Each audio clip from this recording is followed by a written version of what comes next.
Hello student, हम पढ़ रहे थे chapter number 2 unit and measurement. Okay, और आज के इस लेक्चर में जो हम देखने वाले हैं एक्सप्लेनेशन ऑफ एसआई यूनिट। और ठीक है, तो फर्स्ट हम बात करते हैं जो यूनिट ऑफ इलेक्ट्रिक करंट की, है ना। इससे पहले वाली कुछ यूनिट्स है जो हम प्रीवियस लेक्चर्स में देख चुके हैं, है ना। आज हम देखेंगे explanation of SI unit of electric current, है ना। तो सबसे पहले जो हम बात करते हैं यहाँ पर कि इलेक्ट्रिक करंट क्या होता है ना। वैसे जो इलेक्ट्रिक करंट आप छोटी क्लास में पढ़ के आए होंगे, फिर भी एक डेफिनेशन के लिए हम इसको एक बार यहाँ समझ लेते हैं, है ना।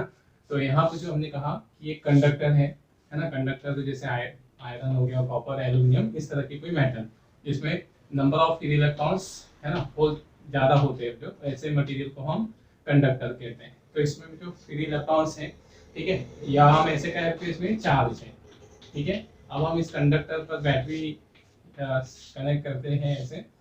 तो यहाँ हम देखेंगे कि इससे 1 सेकेंड में इसका एक कोई क्रॉस सेक्शन एरिया हम ले लें कंडक्टर का, मतलब मान लो ये वाला एरिया हम ले लें इस एंड पे।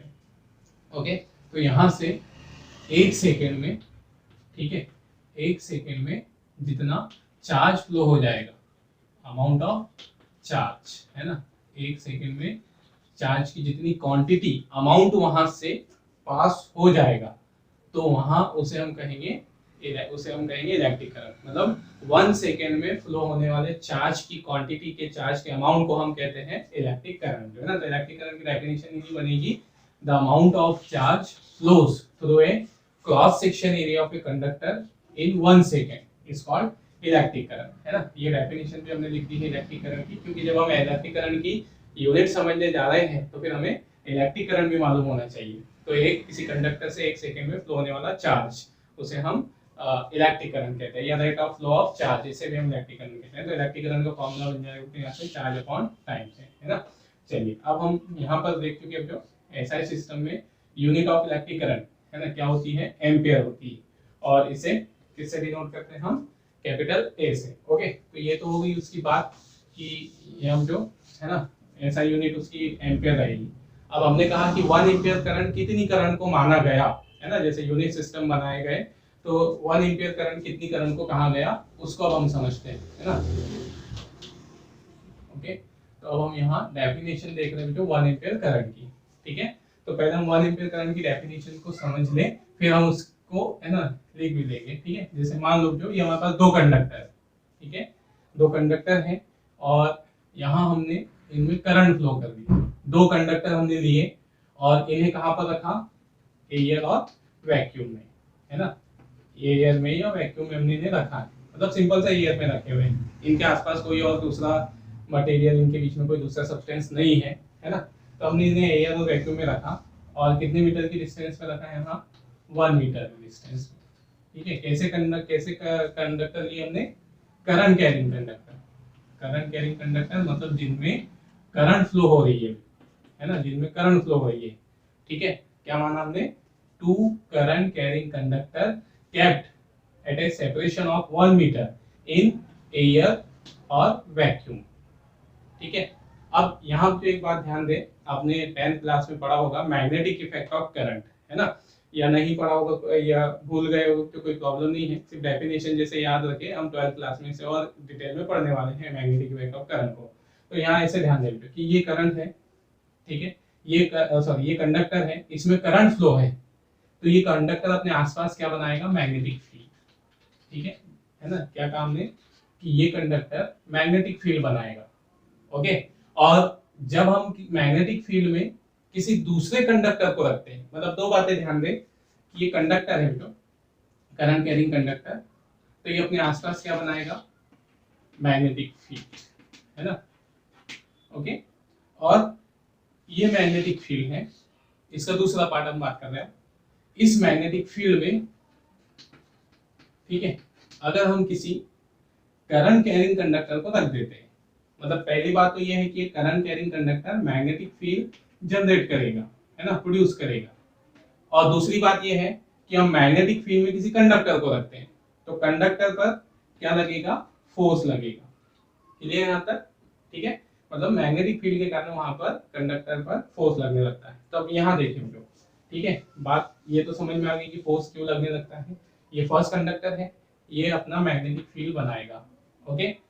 अब ये मैग्नेटिक फील्ड क्या करेगा जो, इस कंडक्टर पर फोर्स लगाएगा इस तरह से, है ना। क्यों लगाएगा, कैसे लगाएगा, ये सारी डिटेल हम 12th में पढ़ने वाले हैं, जिसे हम लॉरेंज फोर्स कहते हैं, है ना।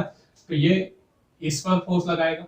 ओके, अब दूसरी बात, ये कंडक्टर में भी करंट फ्लो है, तो ये भी अपना एक मैग्नेटिक फील्ड बनाएगा, मतलब दोनों कंडक्टर अपने अपने मैग्नेटिक फील्ड बनाएंगे, और इस मैग्नेटिक फील्ड के कारण, ठीक है, मतलब दूसरे कंडक्टर के मैग्नेटिक फील्ड के कारण फर्स्ट कंडक्टर पर फोर्स लगेगा। तो हमको क्या बात समझ में आई यहाँ पर, कि अगर दो करंट कैरिंग कंडक्टर को हम, है ना, अब जो हमारा इससे पूरा कंक्लूजन निकला कि अगर हम दो करंट कैरिंग कंडक्टर को पास में रख देते हैं तो उनके बीच में फोर्स लगेगा, अट्रैक्शन भी लग सकता है और रिपल्शन भी, ठीक है। अट्रैक्शन कब लगेगा, जब करंट किसी डायरेक्शन में हो, सेम डायरेक्शन, और अगर रिपल्शन कब लगेगा, जब करंट अपोजिट डायरेक्शन में, है ना। तभी हमें अट्रैक्शन और रिपल्शन से मतलब नहीं है यहाँ, हम तो सिर्फ इतनी बात पर फोकस करें कि दोनों एक दूसरे पर फोर्स लगाएंगे, ठीक है।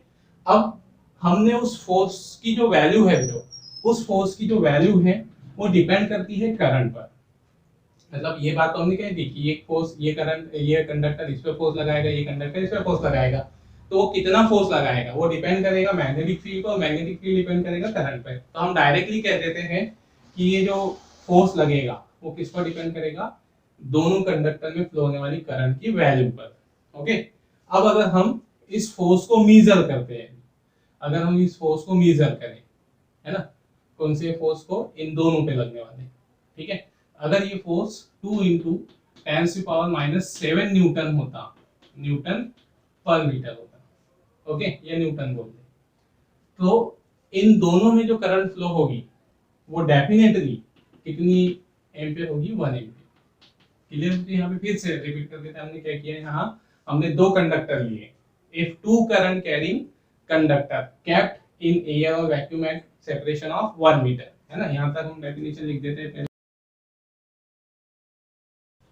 ठीक है। क्लियर, तो क्या कहा हमने, जो हमने, ठीक है, क्या लिखा हमने यहाँ पर, if two conductor of length 1 metre, 1 metre length मान ली हमने उनकी, ठीक, केप्ट इन एयर और vacuum at separation of 1 metre. अब वो दोनों एक दूसरे पर फोर्स लगाते हैं, तो अगर इन पर फोर्स 2 इंटू 10⁻⁷ न्यूटन का लगेगा इनके बीच में, तो हम कहेंगे कि ये जो करंट है वो 1 एम्पियर है। मतलब यहाँ करंट की पहचान किसके बेस पर हो रही है, फोर्स के बेस पर, ठीक है। अगर फोर्स की वैल्यू 2 इंटू 10⁻⁷ न्यूटन से ज्यादा हो तो करंट 1 एम्पियर से ज्यादा होगी, है ना, और फोर्स की वैल्यू इससे कम है तो करंट 1 एम्पियर से कम होगी, और इतने फोर्स लग रहा है तो डेफिनेटली करंट कितनी होगी, 1 एम्पियर। ओके, यहाँ पे, ना, तो वही अब हम कंप्लीट लिख देते हैं, at separation of 1 metre and, ठीक है, समझ में आते, मतलब करंट की पहचान किससे हो रही है, फोर्स से। दो कंडक्टर लिए हमने यहाँ पर, है ना, 1 मीटर लेंथ वाले, और इनमें हमने करंट फ्लो कर दिए, और इन्हें 1 मीटर सेपरेशन पे हमने रख दिया, तो लेंथ ले ली यहाँ पर उनकी 1 मीटर, करंट उनमें फ्लो कर दी, और उनके बीच में लगने वाले फोर्स को हमने मेजर कर लिया, और ये फोर्स आया 10⁻⁷ न्यूटन का, तो इसका मतलब करंट 1 एम्पियर होगी, ठीक है। तो ये होगा उसकी डेफिनेशन, उसी को वर्ड में आप लिख दोगे, याद करने की भी जरूरत नहीं है, आप इसको इमेज, है ना, समझ लो, दिमाग में बिठा लो कि क्या हुआ है। फिर से, if two conductor current carrying conductor of length 1 meter kept in air or vacuum at separation of 1 meter exert a force of 2 into 10⁻⁷ Newton on each other, then वो current in conductor is called 1 ampere। okay, तो ये 1 ampere current की पहचान हुई, है ना, basis of force, ठीक है, एक्स बिटवीन द कंडक्टर, ठीक है। तो ये रहेगी फिर ऐसा यूनिट ऑफ इलेक्ट्रिक करंट, उसका एक्सप्लेनेशन, है ना। चलिए इतना नोट कीजिए, फिर हम नेक्स्ट देखते हैं। चलिए ना, अब हम इसमें नेक्स्ट देखते हैं explanation of SI unit of luminous intensity, है ना। तो सबसे पहले जो हम बात करते हैं कि ल्यूमिनस इंटेंसिटी क्या होती है ना। तो ल्यूमिनस इंटेंसिटी मतलब जो अमाउंट ऑफ लाइट, मतलब light energy, amount of light energy per unit area. जैसे एग्जांपल के लिए जो हमने कहा कि एक बल्ब है, ठीक है, तो इससे लाइट एमिट होगा, है ना, एक लाइट एमिट होगा। अब यहाँ हम एक सरफेस एरिया ले लेंगे, ओके, कैसा, मतलब इसे लाइट एनर्जी निकलेगी ऐसे, है ना, और ऐसे फैलते हुए चलेगी। तो हम यहाँ पर एक सरफेस एरिया ले लें, एक एरिया ले लें, है ना, और कैसा एरिया ले लें, यूनिट। ओके, यूनिट एरिया मतलब ऐसा मान लो कि आप एक एरिया सरफेस लिया हमने जिसकी लेंथ 1 सेंटीमीटर है ना, ब्रीथ 1 सेंटीमीटर है, तो इसे हम यूनिट एरिया वाला सरफेस कहेंगे। तो इस यूनिट एरिया वाले सरफेस में जितनी एनर्जी ऑफ लाइट होगी उसे हम इंटेंसिटी कहेंगे। इंटेंसिटी का मतलब light energy per unit area, okay, उसे हम लुमिनस इंटेंसिटी कहते हैं। तो ये तो होगी definition luminous intensity, light energy in per unit area of the surface is called luminous intensity. और ऐसा सिस्टम में लुमिनस इंटेंसिटी की यूनिट क्या होती है? कैंडेला, और इसे हम डिनोट करते हैं सिंबल सीडी से, ओके। अब वन कैंडेला क्या है उसकी डेफिनेशन जो हमने यहाँ पर लिख चुके हैं, लेकिन अब उसको समझना है हमें कि वन कैंडेला क्या होती है ना। तो उससे पहले जो हम कुछ जनरल बातें डिस्कस करें जो लाइट है ना उसकी डेफिनेशन में यूज हो रही है। जैसे सबसे पहले हमने लिखा उसकी डेफिनेशन ही पढ़ ले। If A light source of frequency 5.4 into 10 to the power 14 hertz emits a monochromatic light of radiation intensity 1/6x3 watt per steradian in a certain direction, then luminous intensity in that direction is said to be 1 candela, okay. तो ये तो होगी definition हमने जो लिखी है। अब इसमें जो कुछ टर्म्स आ रहे हैं उसको हम समझे। तो सबसे पहले जो हमें यहाँ लाइट के बारे में बात कर ले, है ना। लाइट, ठीक है, ज्यादा डिटेल में हम नहीं बोलेंगे कि लाइट कैसे जनरेट होता है, कैसे, है ना। हमको पता है जो कि लाइट वेव के फॉर्म में जनरेट होता है, ठीक है। जैसे एग्जांपल के लिए हमने कहा एक बल्ब है ना। तो इस बल्ब से जो लाइट निकल रही होगी वो इसी वेव के फॉर्म में चल रही होगी, ठीक है ना, ऐसे, ओके। तो ये वेव्स एक सेकेंड में, ठीक है, जितने साइकिल कंप्लीट करेगी, ठीक है, जितने रिवॉल्व ऐसे साइकिल कंप्लीट करेगी, ठीक है, one cycle in 1 second, okay. मतलब साइकिल से मतलब कैसे कि लाइट एनर्जी कम होके फिर मैक्सिमम हुई, फिर ऐसे, फिर ये इस तरह से, है ना। ये एक साइकिल इसे हम कहते हैं, वेव का एक साइकिल इसे कहते हैं। तो एक सेकेंड में वो जितने बार ऐसा करेगी तो, है ना, वेव जितनी बार इस पोजीशन को ऑबे करेगी, ठीक है, उसे हम कहेंगे फ्रीक्वेंसी, ओके। तो फ्रीक्वेंसी ऑफ लाइट से मतलब क्या रहेगा? Cycle in 1 second of light wave, ठीक है, is called its frequency, okay. ये बात होगी फ्रीक्वेंसी की। वैसे अभी तो हम ये सारे टर्म्स और आगे डिटेल में पढ़ने वाले हैं फ्रीक्वेंसी के बारे में। वैसे लाइट के बारे में तो हम 12 में बहुत ज्यादा डिटेल में पढ़ेंगे, लेकिन फिर भी, है ना। तो टर्म्स समझते चले। फ्रीक्वेंसी हम समझ चुके हैं, number of cycle in 1 second, ठीक है, साइकिल पर सेकेंड, इसे हम फ्रीक्वेंसी कहते हैं। और फ्रीक्वेंसी की यूनिट होती है एसआई यूनिट, है ना। क्या होती है? हर्ट्ज, ठीक है, हर्ट्ज। और इसे एच जेड से हम बताते हैं, ओके। ये तो होगी फ्रीक्वेंसी की बात। अब लाइट की बात करें तो हम कि लाइट जो है ना, तो लाइट में कितने कलर होते हैं हमें पता है। जो ये वायलेट, इंडिगो, ब्लू, ग्रीन, ठीक है, येलो, ऑरेंज और रेड, है ना। ये 7 कलर होते हैं, वायलेट, इंडिगो, ब्लू, ग्रीन, ठीक है, वैसे हम जिसे याद रखते हैं, है ना। तो यहाँ जो हमें ये कलर अलग अलग क्यों दिखाई देते हैं, ठीक है। डिफरेंट कलर हमारी आंखों पर अलग अलग सेंसेशन बनते हैं। मतलब कोई सोर्स है, ठीक है, तो सोर्स से लाइट निकल रहा है। तो किसी सोर्स से आपने देखा होगा हमारे पास कलरफुल लाइट्स होते हैं जो, तो किसी सोर्स से निकलने वाला लाइट हमें रेड कलर का दिखता है, किसी सोर्स से निकलने वाला लाइट हमें, है ना, ग्रीन दिखाई देता है। तो ये जो लाइट्स का कलर है वो किस बात पर डिपेंड करता है? हमें लाइट में कलर क्यों दिखाई देते हैं? तो हम ऐसे बोल सकते हैं वेवलेंथ पर या फ्रीक्वेंसी पे। सीधे कहे तो कि कलर जो है वो फ्रीक्वेंसी पर डिपेंड करते हैं, है ना। तो जैसे, ठीक है, हर कलर की अलग अलग फ्रीक्वेंसी यहाँ पर होती है, ठीक है। और उसकी जो फ्रीक्वेंसी रेंज है जो 6.7 into 10 to the power 14 hertz से लेकर, है ना, 3.6 10 to the power 14 हर्ट्ज तक होती है। मतलब वायलेट की फ्रीक्वेंसी, है ना, इतनी होगी, है ना। थोड़ी वैरी करती है, एग्जैक्ट वैल्यू नहीं बता रहे हैं यहाँ पे, है ना। मतलब इससे इसके बीच में होती है। फिर इसी तरह से हर कलर की फ्रीक्वेंसी अलग होगी। तो हमारा ये जो येलो कलर है, ठीक है, 5.1 into 10 to the power 14 hertz, है ना, इसकी जो फ्रीक्वेंसी होती है 5.1 से लेकर 5.3 into 10 to the power 4 into 10 to the power 14 hertz के बीच में होती है, ओके। मतलब यहाँ हम लाइट की येलो कलर की फ्रीक्वेंसी लिख रहे हैं, तो 5.4 लेके चलिए, जो उसकी जो रेंज है वो maximum 5.4 10 to the power 14 hertz, okay. मतलब अगर कोई सोर्स है ना, जैसे ये बल्ब है, ओके, ये बल्ब है, इससे हमें कैसा कलर दिखाई देगा? तो वो डिपेंड करेगा कि इससे जो वेव निकल रही है उन वेव की फ्रीक्वेंसी क्या है। अगर उनकी फ्रीक्वेंसी यहाँ से लेकर यहाँ तक सभी फ्रीक्वेंसी की वेव्स उसमें बन रही है, तो हमें यहाँ व्हाइट लाइट दिखाई देगा, मतलब उसमें सभी फ्रीक्वेंसी की लाइट हो, 6.7 वाली भी हो, 5.4 ये वाली भी हो और 20 वाली भी, तो फिर हमें वहाँ व्हाइट लाइट दिखाई देगा। लेकिन अगर यहाँ पर, ठीक है, कोई एक फ्रीक्वेंसी हो जैसे 5.4 10 की पावर 14 हर्ट्ज फ्रीक्वेंसी का लाइट सोर्स हो, मतलब जो वेव्स निकल रही है किसी लाइट से, किसी बल्ब से, है ना, तो किसी बल्ब से निकलने वाली वेव्स की फ्रीक्वेंसी इतनी हो, तो हमें वो एक कलर दिखाई देगा। वो हमें जो बल्ब है उसमें केवल एक कलर दिखाई देगा, उसका एक कलर एक ही दिखाई देगा। तो कौन सा कलर दिखाई देगा, ये वो किसी फ्रीक्वेंसी वाला, वो डिपेंड करेगा फ्रीक्वेंसी पे। तो फ्रीक्वेंसी है ना कौन से कलर की है, येलो कलर की, तो हमें यहाँ येलो कलर दिखाई देगा। मतलब अगर कोई बल्ब है और वो बल्ब इस फ्रीक्वेंसी वाले लाइट को एमिट करता है, तो वो बल्ब हमें येलो कलर का दिखाई देगा, उससे जो लाइट निकलेगी वो हमें येलो कलर की दिखाई देगी, हमारी आंखों पर वो येलो लाइट का सेंसेशन प्रोड्यूस करेगा, है ना।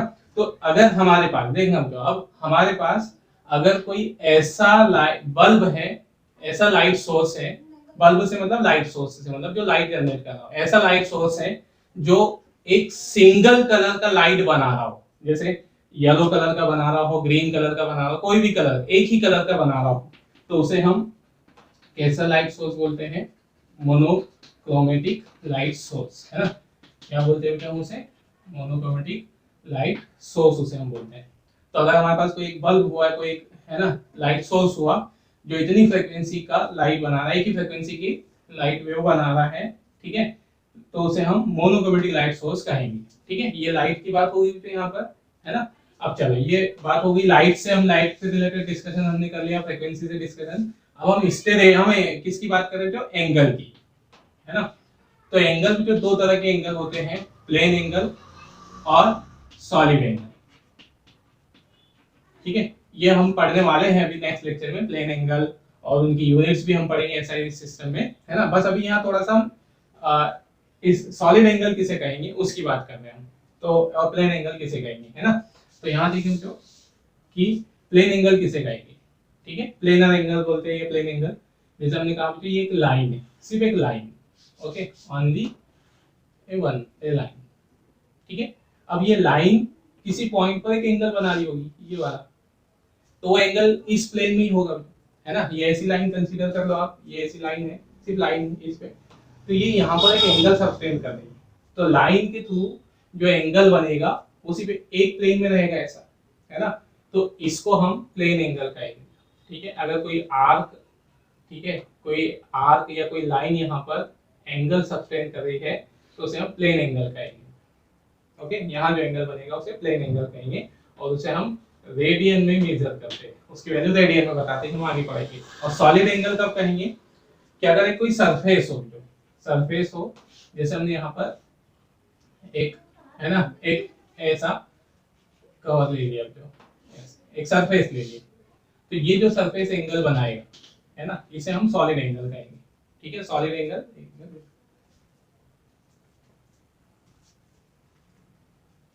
ठीक है, जैसे ये हमारे पास एक सरफेस है, देखो ये है ना, एक एग्जांपल ले रहा हूँ, ये एक सरफेस है ऐसा, ओके।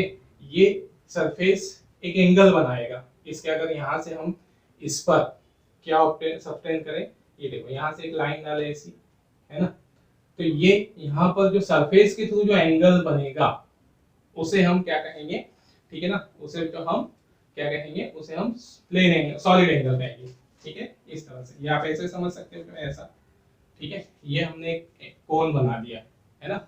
अब ये कोन का एक सरफेस है, तो ये सरफेस यहाँ जो एंगल बना रहा होगा, है ना, एक सरफेस यहाँ एक एंगल बना रहा है, तो उसे हम सॉलिड एंगल कहेंगे, ओके। तो ये तो होगी जो बात, सॉलिड एंगल किसे कहेंगे, प्लेन एंगल किसे कहेंगे, ठीक है। कि सॉलिड एंगल अगर सरफेस बना रहा हो तो जो एंगल बनेगा वहां पर उस, ठीक है, किसी पॉइंट पर, उसे सॉलिड एंगल कहा जाएगा। और सॉलिड एंगल को हम मेजर करते हैं जो इसमें स्टेरेडियन, है ना, उसकी यूनिट होती है स्टेरेडियन, हम आगे पढ़ेंगे इसको, वन स्टेरेडियन किसे कहेंगे, है ना। तो ये तो होगी बात एंगल्स की, प्लेन एंगल और सॉलिड एंगल, ठीक है। अब देखिए, ठीक है ना, अब हम डेफिनेशन समझते हैं पूरी ओवरऑल जो हमने लिखी है यहाँ पर, ठीक है। यहाँ जैसे जो कंसीडर कर ले, हमने एक कैसा लाइट सोर्स लिया है, मोनोक्रोमेटिक लाइट सोर्स, ठीक है, मोनोक्रोमेटिक लाइट सोर्स। आप ऐसे इमेजिन कर लो एक बल्ब रखा है ना, एक बल्ब है और ये बल्ब यहाँ पर क्या पर प्रोड्यूस कर रहा है, मोनोक्रोमेटिक लाइट सोर्स, मतलब वो एक फ्रीक्वेंसी वाला लाइट एमिट कर रहा है, सिंगल फ्रीक्वेंसी वाला। तो यहाँ हमने मान लिया कि इससे कैसी फ्रीक्वेंसी वाली लाइट निकल रही है, ठीक है, 5.4 10⁻14 हर्ट्ज फ्रीक्वेंसी वाली लाइट यहाँ से एमिट हो रही है। ओके, अब देखिए बेटे यहाँ पर समझ है ना, ये ऐसी लाइट एमिट हो रही है। अब इमेजिन करो बेटे यहाँ हमने एक बुक रखी है, एक बुक यहाँ रखी है, ओके, चलो यहाँ ये बुक रखी है, ओके, और एक बुक हम यहाँ रख रहे हैं, है ना, ऐसे। अब अगर हम थोड़ा प्रैक्टिकली सोचो तो थोड़ा इमेजिन करके सोचो कि अगर ऐसा रखा हुआ है तो ये जो बुक है जो है ना, इस बुक पर चमक जो होगी, इंटेंसिटी जो होगी ज्यादा होगी, है ना, इंटेंसिटी ज्यादा रहेगी, तो लार्ज इंटेंसिटी मतलब ये बुक हमें ज्यादा लाइट इस पे पड़ेगी। नेचुरल बात है, जो हमारा डेली एक्सपीरियंस है, बल्ब के पास अगर हम कोई ऑब्जेक्ट रखे तो उस पे ज्यादा लाइट होती है, उससे दूर है तो उस पे कम लाइट, है ना। तो ऐसा क्यों, देख अब देखते हैं हम यहाँ पर, देखिए हमने कहा कि ये जो बुक है वो इस बल्ब पर एक सॉलिड एंगल बना रही है, एक सॉलिड एंगल उसने बनाया है, ठीक है, और ये एक बुक है, इसने भी यहाँ पर एक सॉलिड एंगल बनाया है, सरफेस है, तो बुक मतलब एक सरफेस है, तो दोनों के सॉलिड एंगल अलग अलग हैं, ठीक है।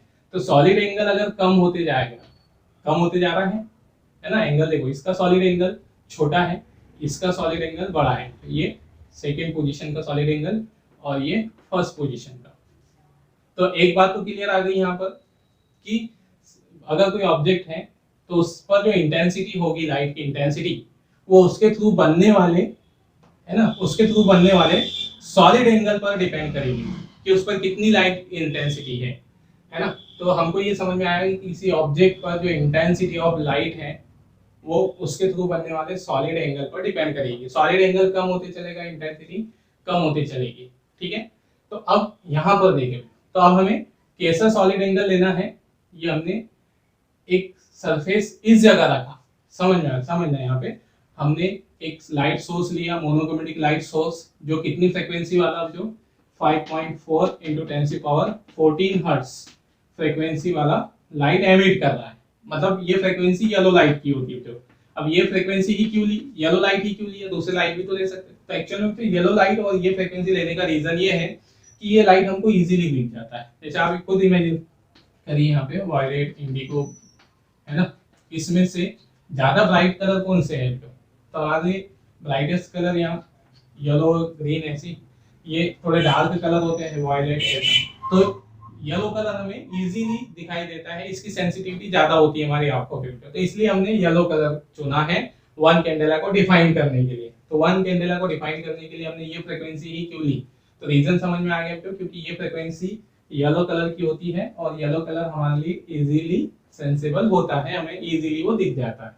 ओके, तो ये हो गया जो हमारे पास ये फ्रीक्वेंसी मतलब येलो कलर का लाइट है। तो आप ऐसे सोचो कि हमारे पास एक बल्ब है जो येलो कलर का लाइट एमिट कर रहा है, तो येलो कलर का लाइट एमिट कर रहा है। अब हमने उसके पास एक सरफेस लिया, ठीक है, और उस सरफेस के थ्रू बनने वाला एंगल, उस सरफेस के थ्रू बनने वाला एंगल कितना हो, 1 रेडियन, क्योंकि एंगल अलग अलग हो सकता है, 1 रेडियन, है ना। किसकी बात कर रहे हैं हम, सॉलिड एंगल, जो ऑब्जेक्ट है वो कितना सॉलिड एंगल बना रहा हो, 1 रेडियन का। तो उस सरफेस पर जितनी लाइट पहुंचेगी, जो इसको हटा देते हैं, अब हम समझ में आ गया हमको यहाँ पर कि जो इंटेंसिटी ऑफ लाइट है वो ऑब्जेक्ट के थ्रू बनने वाले सॉलिड एंगल पर भी डिपेंड करेगी, है ना। तो ये 1 रेडियन, ठीक है ना, 1 रेडियन का जो हमने यहाँ पर क्या किया है, एक सॉलिड एंगल बनाता हुआ एक ऑब्जेक्ट रखा है, ठीक है। तो इस ऑब्जेक्ट पर अगर कितनी लाइट एमिट हो, है ना, 1683 वाट पर सेकेंड, ठीक है, वाट पर सेकेंड, ठीक है। क्लियर, क्या समझ में आया हमको यहाँ पर हमने मोनोक्रोमेटिक लाइट सोर्स लिया, थोड़ा सा कॉम्प्लेक्स है ये डेफिनेशन, एक्चुअल में जो हमें स्टार्ट करने से पहले थोड़ी सी हमारे दिमाग में हर बात की नॉलेज होते जाना चाहिए, थोड़ा सा फील आते जाना चाहिए कि हम जो पढ़ रहे हैं वो एक्चुअल में है क्या, जो है ना। ठीक है, तो देखिए हमने कहा हमने मोनोक्रोनिक लाइट सोर्स लिया जो येलो कलर का लाइट जनरेट कर रहा है। अब इससे लाइट एनर्जी निकलेगी, तो हम, ठीक है, एक ऐसा सरफेस ले रहे हैं जो 1 स्टेरेडियन का एंगल बना रहा हो, 1 स्टेरेडियन का एंगल बना रहा हो, और उस सरफेस पर, ठीक है, 1/683 वाट पर सेकेंड, मतलब 1 वाट का कितना हुआ भाग, 683 भाग 1 सेकेंड में उस पर एनर्जी इंप्लीमेंट हो रही हो, इंसिडेंट हो रही हो, तो हमारा यहाँ जो लाइट इसमें दिखेगा, हमें यहाँ जो लाइट मिलेगा, इतनी कंडीशन फॉलो करने के बाद उस लाइट इंटेंसिटी को 1 कैंडेला बोला गया। ओके, तो 1 कैंडेला लाइट मतलब क्या, ठीक है, if A light source of frequency, अब समझ में आ जाएगी तो definition, if A light source of frequency, ठीक है, 5.4 into 10 to power 14 hertz emits a monocubic light of radiation of intensity, मतलब जो रेडिएशन निकल रहे हैं उनकी इंटेंसिटी कितनी हो, हर सेकेंड में वो इतनी लाइट एमिट कर रहा हो। ओके, हर सेकेंड में इतनी लाइट 1/683 वाट पर सेकेंड, इतनी लाइट एमिट कर रहा हो, तो 1 स्टेरेडियन सॉलिड एंगल के बीच में जितना लाइट होगा उसे हम क्या कहेंगे, 1 कैंडेला। ओके, तो यहाँ पर लिखा है जो 1/683 watt per steradian in a certain direction, then the luminous intensity in that direction is said to be 1 candela. Okay, तो ठीक है, तो हमने इसको फिर से थोड़ा सा शॉर्ट में देख ले। एक मोनोक्रोनिक लाइट सोर्स लिया, उससे लाइट निकलेगी, तो कितनी लाइट निकलना चाहिए, 1/683 वाट पर सेकेंड लाइट, है ना, निकलना चाहिए। और कितने एंगल की लाइट हम देखेंगे, इतने एरिया की लाइट हमको देखना है जो लाइट सोर्स पर 1 स्टेरेडियन का एंगल बना रही हो, तो इतने एरिया में जो लाइट आ जाएगा, जो लाइट हमको दिखाई देगा, उतनी इंटेंसिटी को हम क्या कहेंगे, 1 कैंडेला कहेंगे। तो ये होगी जो 1 कैंडेला की डेफिनेशन। एक्चुअली में जो आपको थोड़ा सा 1 कैंडेला फील अभी भी नहीं हो रहा होगा, है ना। जैसे हम एग्जांपल के लिए कह रहे जो कि जैसे हम मैं कहूँ जो 1 मीटर लेंथ कितनी होगी, तो हमें बहुत फील हो जाएगा कि 1 मीटर मतलब इतनी होगी, हमारे दिमाग में उसकी कॉन्सेप्ट इजीली आ जाएगी, क्या 1 मीटर इतना बड़ा। अब जैसे 1 कैंडेला हमने डेफिनेशन पढ़ ली है, समझ ली है, मतलब बुक की जो डेफिनेशन है बुक के अकॉर्डिंग, उसको हमने एक्सप्लेनेशन उसकी समझ ली। अब थोड़ी सी प्रैक्टिकली बात करें तो कि 1 कैंडेला लाइट कितना लाइट होगा, हमको ये थोड़ा फील नहीं हो पा रहा है कि 1 कैंडेला लाइट, है ना। मैं आपको ऐसे 2-3 लाइट सोर्स दिखा देता हूँ, मैं बोल देता हूँ तो इसमें से 1 कैंडेला लाइट किसके बराबर होगा। जैसे मैं आपको एक यहाँ पर एक बल्ब ऑन कर देता हूँ, जो है ना, ठीक है। अब मैं पूछता हूँ, मैंने आपको ऐसे 2-3 बल्ब दे दिए, ठीक है, हमने ऐसे 2-3 बल्ब ग्लो कर दिए अलग अलग पावर वाले। अब मैं बोलता हूँ कि इसमें से 1 कैंडेला लाइट किससे एमिट हो रहा है, तो 1 कैंडेला किससे एमिट हो रहा है वो हमको समझ में नहीं आएगा। क्यों, क्योंकि हमको 1 कैंडेला का फील ही नहीं है कि 1 कैंडेला एक्चुअल में कितनी लाइट को कहेंगे। तो नाम से समझो, जो कैंडेला मतलब किससे रिलेटेड दिख रहा है, कैंडल से। तो प्रीवियस जो मतलब है, ठीक है, इससे जो पहले डेफिनेशन है 1 कैंडेला मतलब इसको बोला जाता था कि 1 एक नॉर्मल जो हमारी कैंडल होती है, नॉर्मल कैंडल से जो लाइट एमिट होता है उसकी इंटेंसिटी अप्रॉक्स 1 कैंडेला के आसपास होती है, ठीक है। मतलब एक नॉर्मल कैंडल से, ठीक है, पास में एमिट होने वाली, मतलब एक नॉर्मल कैंडल ले, उसके पास ये एक सरफेस ले ले, 1 स्टेरेडियन एंगल ले ले, तो 1 एक कैंडल से जो लाइट एमिट होगा उसे हम क्या कहेंगे, 1 कैंडेला। मतलब कैंडेला जो कैंडल की जो लाइट होती है, कैंडल जो लाइट एमिट करती है वो अप्रॉक्स 1 कैंडेला की बराबर ही होती है ना, नॉर्मल कैंडल वाली, ठीक है। तो ये रहेगी जो हमारे पास डेफिनेशन ऑफ 1 कैंडेला, इसे नोट कीजिए। चलिए बच्चे ना, अब हम इसमें नेक्स्ट यूनिट देखते हैं, explanation of unit of amount of substance, है ना। तो सबसे पहले बच्चे यहाँ पर हम, है ना, सब्सटेंस की बात करें कि सब्सटेंस हम किसे कहते हैं। ओके ओके, तो एक्चुअल में देखना जो हमारे पास जो ऑब्जेक्ट है वो कई तरह के हो सकते हैं। जैसे, है ना, हम एग्जांपल के लिए तो हमारे पास चॉक है, तो इस चॉक में लाइम वाटर है और सॉरी लाइम स्टोन है, और इसमें और कोई भी पुट्टी, मिट्टी या कोई भी और पार्टिकल्स होगी, मतलब 3-4 तरह के मटेरियल एक साथ मिले हुए हो, ठीक है, तो उन्हें हम मिक्स फॉर्म में हो, ठीक है, तो उसे हम क्या कहते हैं, मटेरियल या मेटल कहते हैं। ओके, और अगर एक ही एलिमेंट है, एक ऑब्जेक्ट है ना, या हम कहें जो सिंगल एलिमेंट की बात हो रही है, सिंगल एलिमेंट मतलब सारे एटम, है ना, ठीक है, सिंगल टाइप ऑफ एटम हो, सिंगल टाइप ऑफ एटम हो, तो उसके लिए हम उसकी क्वांटिटी के लिए क्या वर्ड यूज करते हैं, सब्सटेंस। ओके, तो सब्सटेंस में हमारे पास क्या आता है, atoms of single element. Okay, atoms of single element हो तो उसे हम सब्सटेंस कहेंगे, और एटम ऑफ मिक्स्ड एलिमेंट हो तो उसे हम मैटर कहते हैं, है ना। ये एटम या मॉलिक्यूल बोल दिया, एटम ऑफ सॉरी मॉलिक्यूल लिखते हैं, मॉलिक्यूल ऑफ। ओके, तो इसे हम मेटल कहते हैं, मटेरियल कहते हैं, है ना। चलिए, ये तो होगी सब्सटेंस की बात। अब देखते हैं यहाँ पर अमाउंट ऑफ सब्सटेंस से मतलब हमारा यहाँ किस बात से है, जैसे हम इससे पहले मास पढ़ चुके थे, मास में और अमाउंट ऑफ सब्सटेंस में क्या डिफरेंस है, अमाउंट ऑफ सब्सटेंस। ठीक है, तो यहाँ अमाउंट ऑफ मैटर, ठीक है, अमाउंट ऑफ मैटर, ठीक है, इसको अमाउंट ऑफ मैटर को हम मास कहते हैं। मतलब कोई ऑब्जेक्ट है उसमें कितना मटेरियल यूज हुआ है, ठीक है, कितने केजी, कितने ये, ठीक है, तो उस पूरे के अमाउंट को हम मास कहते हैं। और अमाउंट ऑफ सब्सटेंस हमें क्या बताता है, amount of substance, amount of matter और अमाउंट ऑफ सब्सटेंस दोनों में डिफरेंस है। तो अमाउंट ऑफ सब्सटेंस क्या बताता है हमें, नंबर ऑफ एटम। मतलब अगर हम किसी एलिमेंट में, समझना यहाँ पे, जैसे हमने कहा जो, ठीक है, एग्जांपल के लिए ये मेरे हाथ में भी तो एक चौक है ना, तो अगर आप इस चौक में दो चीजें बता सकते हो, इसमें क्वांटिटी ऑफ मैटर बता सकते हो, है ना, क्वांटिटी ऑफ मैटर, और दूसरी बात इसमें आप क्या बता सकते हो, नंबर ऑफ मॉलिक्यूल्स। भाई जिसमें जो भी सब्सटेंस से ये बना होगा, लाइमस्टोन से एक्स वाई जेड जो भी हो, तो उसके नंबर ऑफ मॉलिक्यूल्स आप बता रहे हो या नंबर ऑफ एटम्स आप बता सकते हो, है ना। आप ऐसा बोल सकते हो कि इसमें 10 ग्राम, है ना, सब्सटेंस 10 ग्राम मटेरियल यूज हुआ है, या आप ऐसा बोल सकते हो इसमें, है ना, इतने पार्टिकल यूज हुए हैं या इतना मेटल जो यूज हुआ है। एक अंदाजे के लिए मैंने नंबर्स लिख दिए समझने के लिए। तो आप यहाँ दो बातें बता सकते हो, नंबर ऑफ मॉलिक्यूल्स, ठीक है, या नंबर ऑफ एटम्स। दूसरा, उसमें पूरा क्वांटिटी ऑफ मटेरियल ग्राम में बता सकते हो कि पूरा 10 ग्राम है, या उस पूरे में कितने एटम है। तो अगर आप नंबर ऑफ मॉलिक्यूल्स बता रहे होंगे या नंबर ऑफ एटम्स बता रहे होंगे, तो आप क्या एक्सप्लेन कर रहे हैं, उसका अमाउंट ऑफ सब्सटेंस। और अगर आप क्वांटिटी ऑफ मैटर बता रहे होंगे तो आप उसका क्या बता रहे होंगे, मास। तो ये दोनों में डिफरेंस है। मास मतलब पूरी ओवरऑल क्वांटिटी बताता है, और उस ओवरऑल क्वांटिटी में कितने नंबर ऑफ एटम्स है या कितने मॉलिक्यूल्स है, वो किससे पता चलता है, अमाउंट ऑफ सब्सटेंस से। तो ये दोनों में डिफरेंस हुआ, अमाउंट ऑफ सब्सटेंस में और, ठीक है, क्वांटिटी ऑफ मैटर में, है ना। अब हमने ये तो समझ लिया, जो लिख भी दिया हमने, क्वांटिटी ऑफ एटम या क्वांटिटी ऑफ मॉलिक्यूल्स, समझ जाना आप, क्वांटिटी ऑफ मॉलिक्यूल ये, ठीक है। फिर ऐसा सिस्टम में अमाउंट ऑफ सब्सटेंस को हम मोल में, है ना, मेजर करते हैं, और इसको हम किससे डिनोट करते हैं, जो, ठीक है, MOL से, मोल से, ठीक है।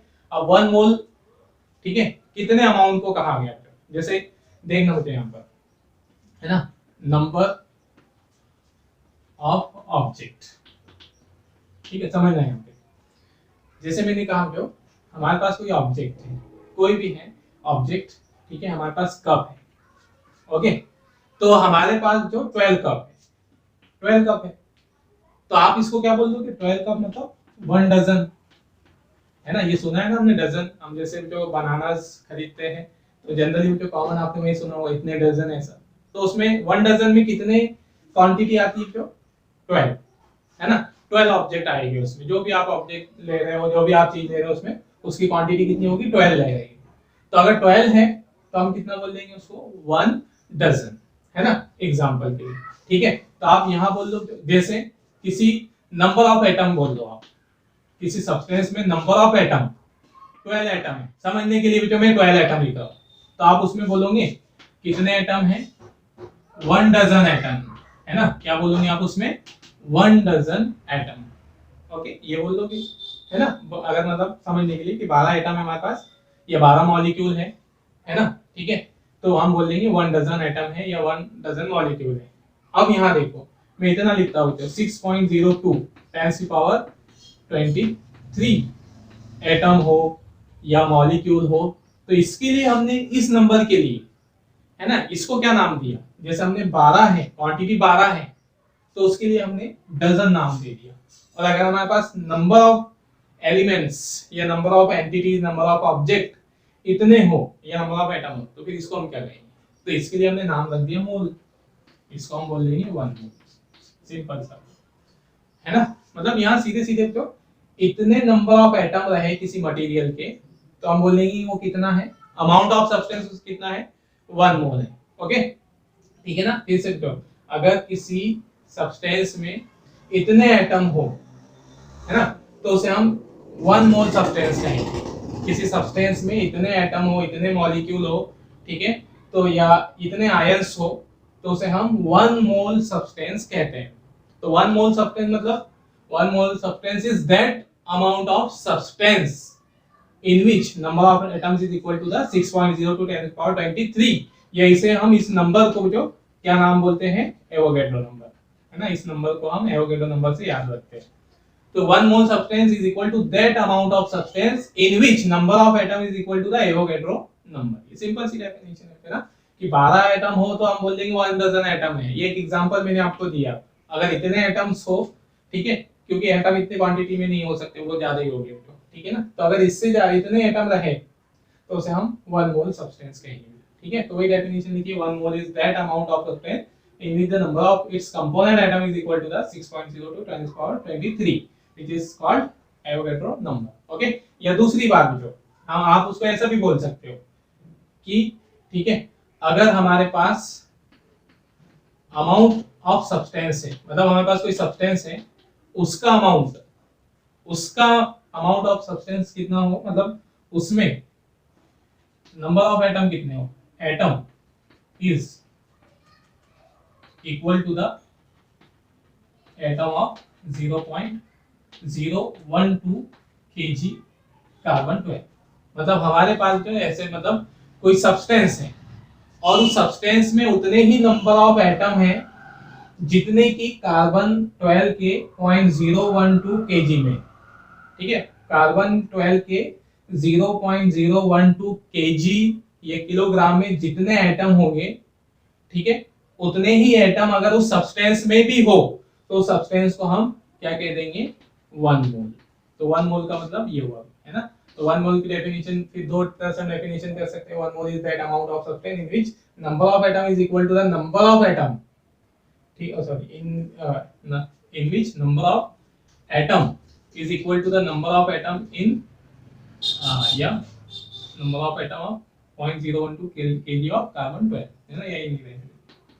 ओके, तो इस तरह से ये रहेगा हमारे पास, जिसमें नंबर ऑफ एटम कितने नंबर ऑफ एटम के बराबर हो, जितने कार्बन 12 केजी के, कार्बन 12 के 0.012 केजी में होते हैं, उसे हम कितना क्या कहते हैं, 1 मोल सब्सटेंस, है ना।